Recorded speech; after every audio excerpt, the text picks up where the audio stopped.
Hello and welcome to section 6. Like section 2 talked about data transmission, section 6 will talk about data storage. This is section 6, lecture 1, compression. Before we learn about compression, we must understand a few concepts of data or memory storage.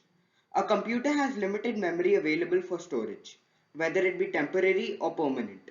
Therefore, data or files need to get the file size reduced in order to be stored conveniently within the system. In order to increase efficiency in data storage and make data transmission faster, compression is used to reduce the size of an electronic file. There are two different methods of data compression. First, lossy compression, and second, lossless data compression. As mentioned in the previous slide, there are two methods of data compression. The first one being lossy data compression. To get low file sizes, lossy compression permanently removes data from the file that the computer believes is futile to the user, and the new file can be conveniently accessed without it.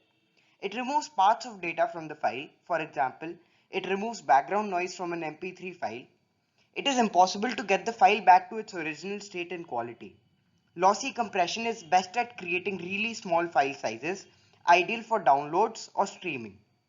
File formats that use lossy compression include MP3, MP4, and JPEG. The second kind of compression is called lossless data compression. Lossless compression reduces bits by identifying and eliminating statistical redundancy. It takes advantage of repetition and patterns. A compression algorithm is used to find and index repetited words or patterns or section of words within the data. Wherever they occur in the data, the indexed words or patterns are replaced with numerical values.